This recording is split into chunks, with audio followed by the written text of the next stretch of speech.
Good. Okay. Coach, you want to start us off? Yeah, I'm not judging. Numbers are fewer today. I see who the real ones are. And I can look around the room. I'll remember this. Make sure. Laboring on Labor Day. Good. Certainly excited that we're 1-0. Also look at we're so far from where I think a finished product will be. Guys understand that, and I think in coaching and teaching, you look at teachable moments and able to learn from your experiences. We left a lot on the field in all three phases. So it's nice to be in a position that you win a game, but also we know that we can and will be a heck of a lot better week 2, and excited about that, what the process of that looks like.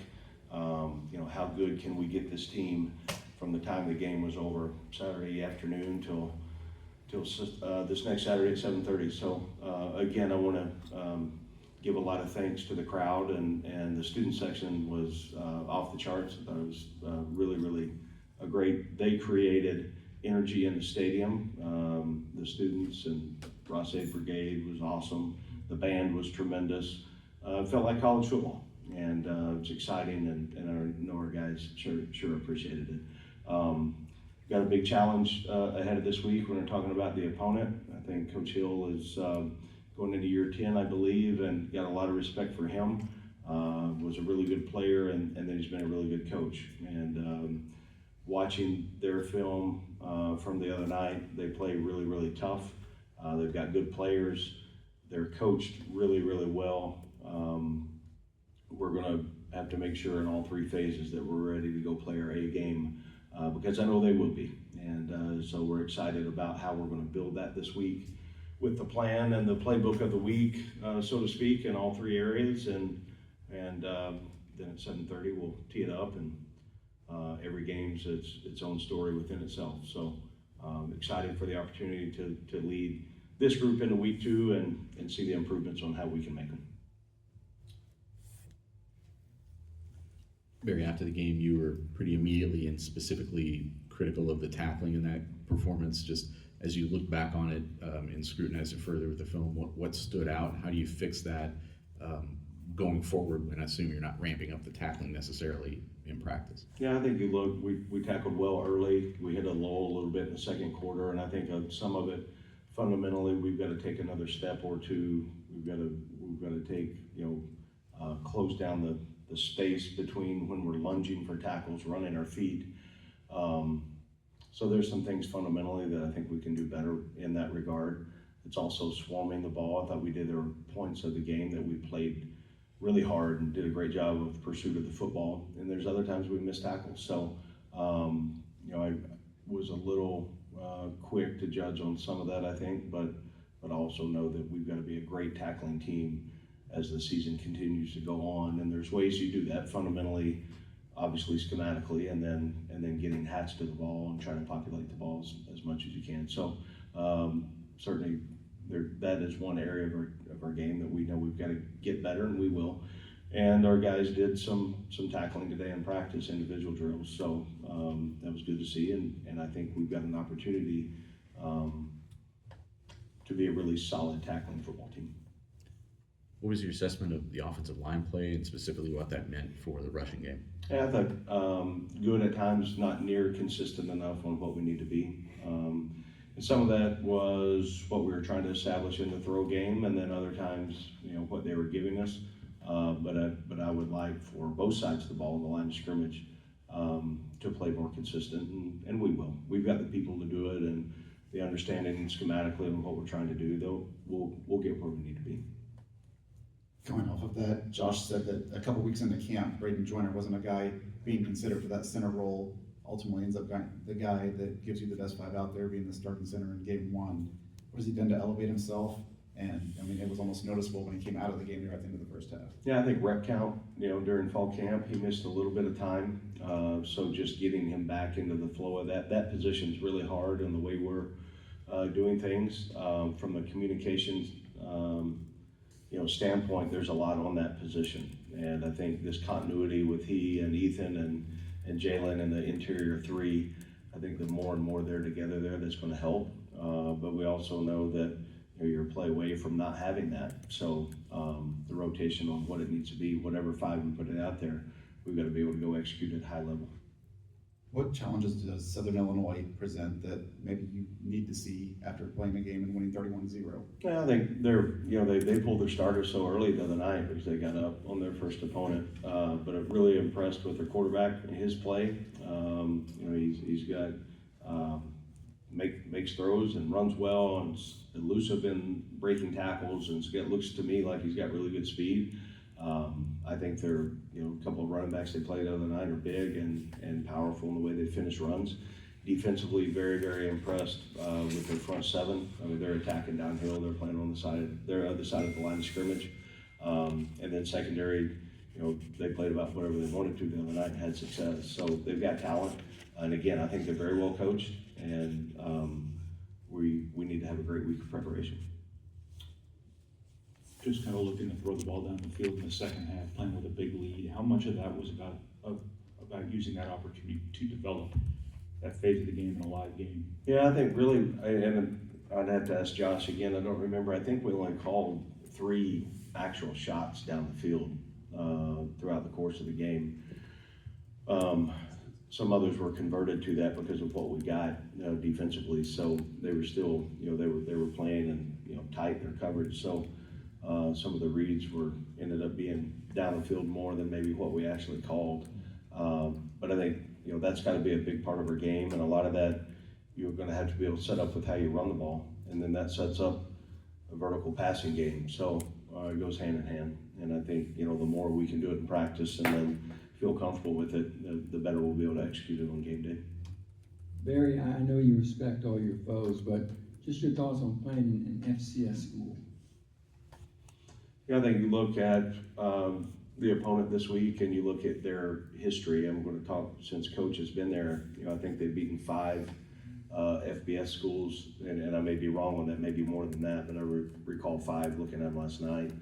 He's been to the playoffs multiple times. They're ranked in the top 20 of their division.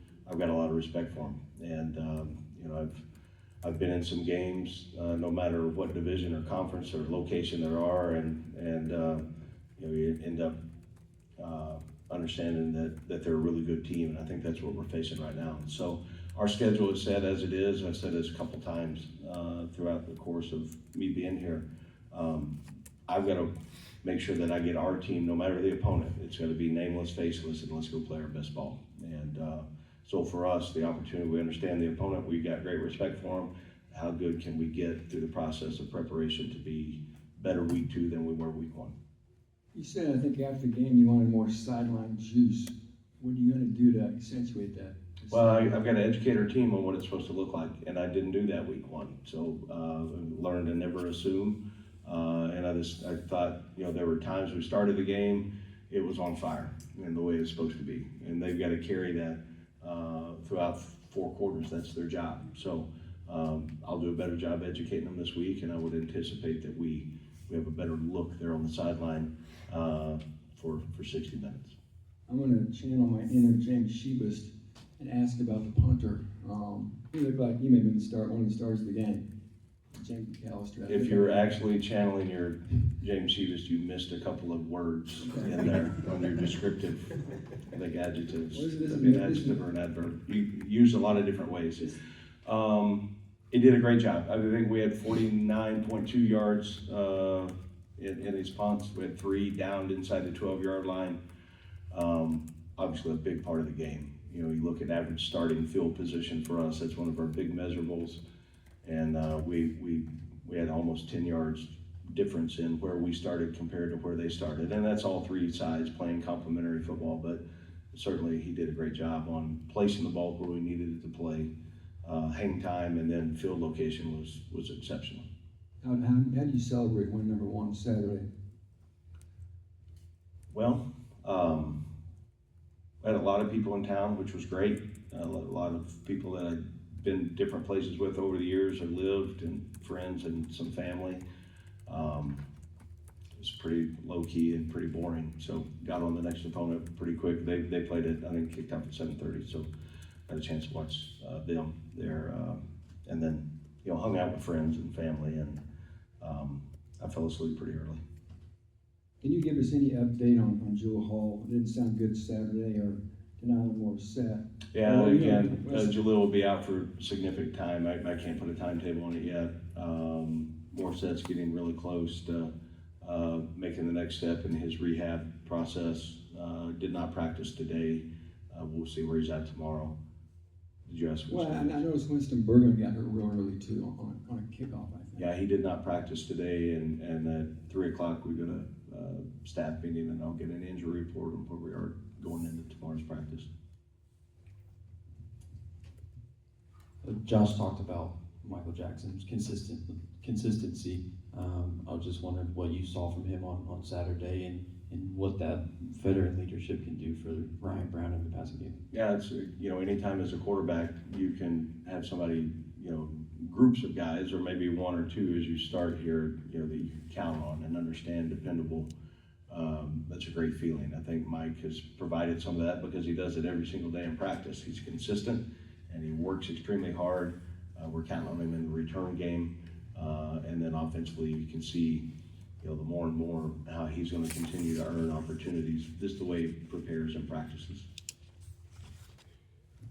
Good to ask. Do you guys establish any sort of like players of the week? Any kind of like, as you go back and grade guys game to game, did you have anybody? We always, as a team, we watch every special teams clip together, and the entire team's in there. So we give a special teams player of the week award away. We give a look squad player of the week on offense, defense, and kicking. And then we will recognize certain plays, 1 to 2 to 3 on either side, that just extra effort, mental strain, and toughness that doesn't show up in the stat book. So we did that this morning, and good for guys to understand, and get recognized in front of their peers. I think that's always a positive. Who was a special teams player of the week? Jaheim Merriweather. His speed down the field on kickoff coverage really helped in a lot of ways. He was good on punt return, and he's making progress.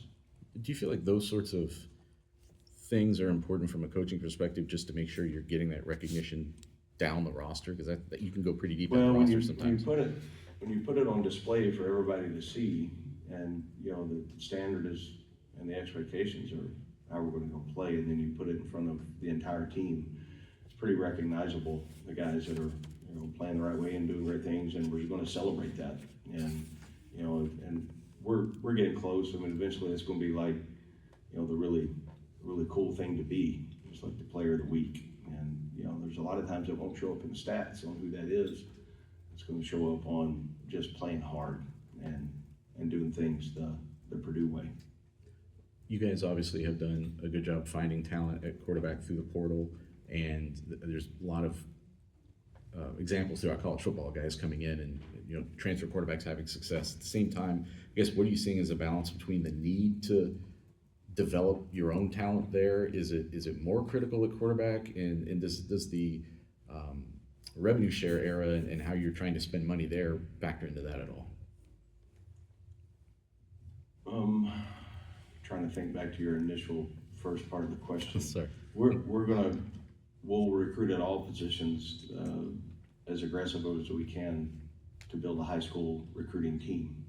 I believe in that, the foundation of what that looks like. If you recruit the right in that area, then development-wise, they may not play or start their first year, but year 2 and year 3, then you become starters, and you've got length of time with them in the program.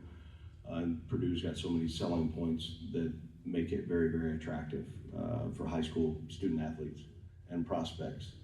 So we're always going to recruit a high school quarterback, would be my guess. And then it kind of depends on the depth of when the season is over, what that looks like. If we need to, if we have attrition, then you have to add guys that, I'm not going to sign multiple high school guys. So if you lose an older guy, we're probably going to go get an older guy to replace that, just on the balance of the roster and what it looks like. And rev share, everybody's going to have their opinions on what that is and what it should be by position. Purdue's not going to take a backseat to anybody on how we're going to be aggressive with that, and that's been proven to me. That is not our deciding factor. If a guy's just coming for a check, and believe me, I am a firm believer in rev share. Okay, but if that is the only factor, this is not the place for you. And we may be the highest, the highest check for the guy, but that better not be the top of the priority on what I'm going to get, because you look at the value of the education at Purdue University, you look at the ability to be developed here by, I believe, not talking about myself, talking about our assistant coaches, the ability to be developed by a great group of coaches. You look at what we pour into our student athletes in academic resources and center. You look at strength and conditioning. You look at nutrition. You look at all the different, if you really like football and you like the process of becoming a great player, you won't find a better place to go than here. And then we're going to win at a really, really high level. So there's so many different factors that go into it. Yes, for the quarterback. Yes, for every other position. I really like our formula as we've started here. We're going to continue to be very aggressive as a high school recruiting program, and where we need it by positions in transfers.